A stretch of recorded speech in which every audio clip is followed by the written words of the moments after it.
Perbandingannya, kata Nabi, bukan antara amal baik dan amal buruk, tetapi antara beriman dan kafir. Berarti ada fenomena apa yang terjadi di sana? Bismillahirrahmanirrahim. Rindu surga.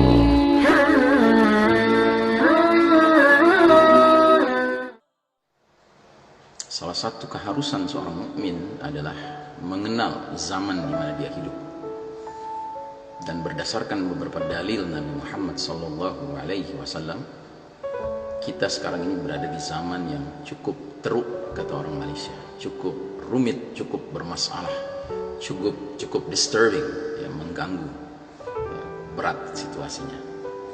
Di antaranya dalam sebuah hadis Nabi Muhammad SAW bersabda, "Badiru bil a'mali fitanan ka qita'il lailil muslim." Bersegeralah kalian beramal sebelum datangnya fitanan. Fitanan itu bentuk jamak dari fitnah. Kalau fitnah itu satu ujian, kalau fitanan itu banyak ujian. Jadi Nabi sudah memperingatkan jauh-jauh hari umat ini, bersegeralah kalian beramal sebelum datangnya fitnah dalam jumlah yang begitu banyak, dalam jenis yang beraneka ragam, dan dalam kualitas yang bertingkat-tingkat. Qita'il lailil muslim. Terus Nabi lanjutkan di situ dengan menggambarkan bahwa era di mana fitnah itu merebak, era di mana fitnah itu seperti badai yang dahsyat, ya, itu adalah era di mana dunia menjadi seperti sepotong malam yang gelap gulita. Kenapa gelap?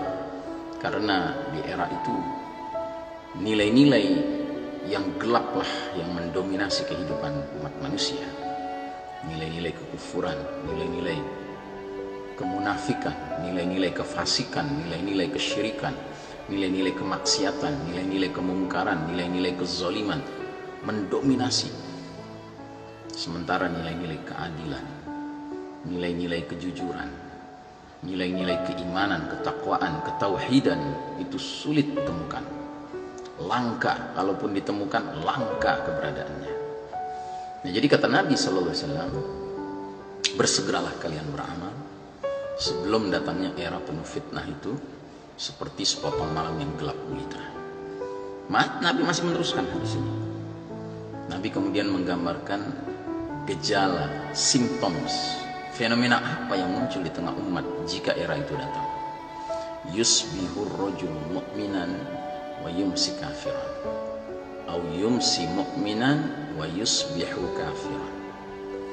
Di zaman itu fenomena yang muncul di tengah umat yang mengaku beriman ini adalah di pagi hari seseorang masih mukmin beriman, di sore harinya dia menjadi kafir.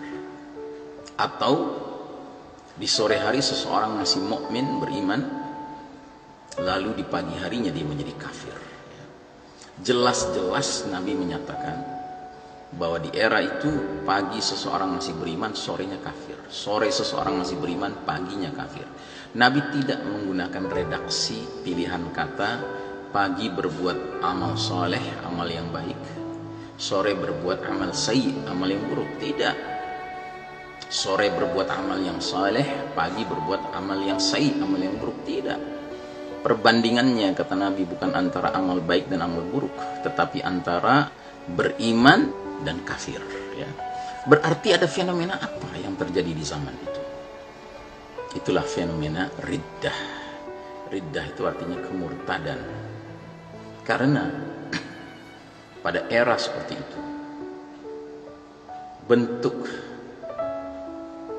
jebakan-jebakan syaitan yang muncul di tengah umat ini, kelasnya tidak saja berupa as-saghair, dosa-dosa kecil, bahkan bukan al-kabair semata, dosa-dosa besar, tetapi bahkan dosa yang paling dikhawatirkan oleh para ulama, yang dikenal dengan istilah nawaqidul iman, dosa-dosa yang membatalkan iman seseorang.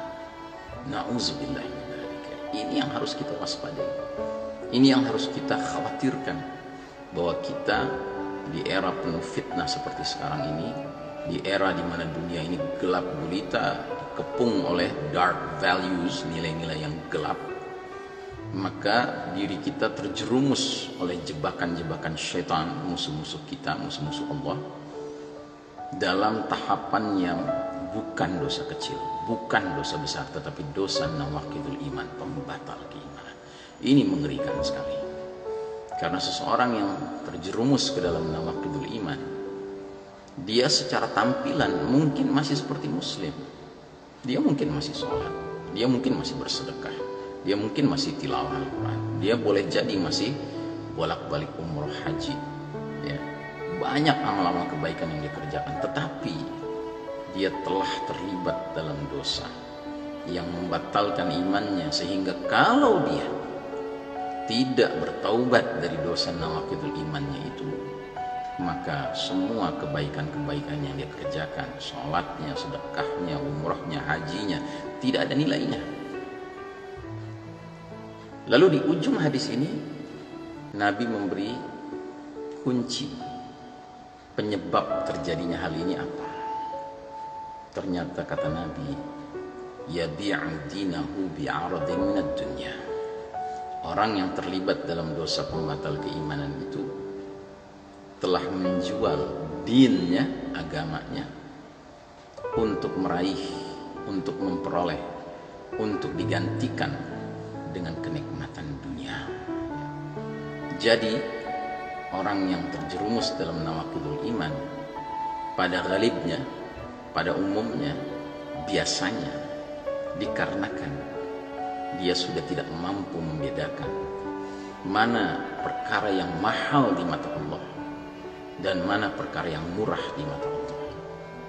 Dalam ajaran Islam, din, agama ini adalah perkara yang mahal di mata Allah Ta'ala. Bahkan ini perkara yang paling mahal bagi seorang mukmin. Seorang mukmin harus memandang bahwa ni'matul iman, ni'matul Islam, ni'matul din, nikmat adanya agama ini dalam dirinya, itu merupakan nikmat yang paling besar dari Allah Subhanahu wa Ta'ala. Mengalahkan nikmat sehat, mengalahkan nikmat harta, mengalahkan nikmat apapun. Nikmatul iman wal Islam harus disyukuri above all, di atas segala-galanya. Sebaliknya bagi seorang mukmin, aradid dunya, kenikmatan dunia adalah kenikmatan yang murah harganya, yang jika dia dapatkan alhamdulillah, jika dia tidak dapatkan juga alhamdulillah. Kenapa? Karena itu tidak pernah menjadi tujuan hidup seorang mukmin. Bagi seorang mukmin, kenikmatan dunia ini adalah sarana yang jika dia miliki, yang jika dia peroleh, yang jika dia bisa menikmatinya, maka dia akan mendayagunakannya, memanfaatkannya justru untuk semakin mengokohkan nikmat hakiki, nikmat sejati yang paling dia elu-elukan, yaitu nikmatul iman, nikmatul Islam, nikmatul din. Tetapi ada orang-orang mengaku muslim, dia telah tertipu oleh syaitan sehingga dia menyangka nikmatul dunia, aradid dunia, kenikmatan dunia itu lebih penting, lebih berharga daripada nikmatul din. Sehingga dia rela, dia korbankan dinnya demi memperoleh kenikmatan dunia itu. Entah itu hartakah, entah itu jabatankah, entah itu wanitakah, atau apapun. Karenanya saudara rahimahullah, di dalam diri seorang mukmin sudah selayaknya dia terus menerus tajdidul iman, memperbaharui imannya, agar dia tidak tertipu oleh dunia ini, agar dia senantiasa fokus pada dinnya, sebagaimana perintah Allah dalam surat Ar-Rum ayat 30, fa'aqim wajhaka lid-dini hanifa fitratallah allati fataran nasa 'alaiha la tabdila li khalqillah dzalika ad-dinul qayyim walakinna aktsarun nasi la ya'lamun. Maka hadapkanlah wajahmu, orientasimu, ya, dengan lurus, dengan fokus kepada din al-Islam ini. Sebuah din fitratullah yang diciptakan oleh Allah sesuai dengan fitrah manusia, penciptaan manusia. Jadi al-Islam ini dinul fitrah, agama fitrah. Manusia ini diciptakan sesuai dengan fitrahnya. Maka jika manusia yang diciptakan oleh Allah dengan fitrahnya ini dipertemukan dengan dinul fitrah, itulah yang memuaskan hidupnya. Itulah yang sebenar-benarnya menenteramkan hidupnya. La tabdila li khalqillah. Tidak ada perubahan dalam ciptaan Allah. Baik Islam sebagai agama ciptaan Allah, tidak ada perubahan. Dari dulu sampai sekarang sampai nanti Islam yaitu. Begitu juga manusia. Manusia adalah ciptaan Allah yang tidak berubah dari dulu sampai sekarang sampai nanti. Kalau dia lapar dia harus makan. Kalau dia haus dia harus minum. Kalau dia sudah tumbuh, berkembang, dewasa, punya kebutuhan seksual, dia harus menikah. Dan menikah harus dengan lawan jenisnya, sesama manusia. Sebab jika tidak, keluar dari fitrah. Nah jadi saudaraku rahimahullah, inilah ma'rifatuz zaman, mengenal zaman ini penting sekali.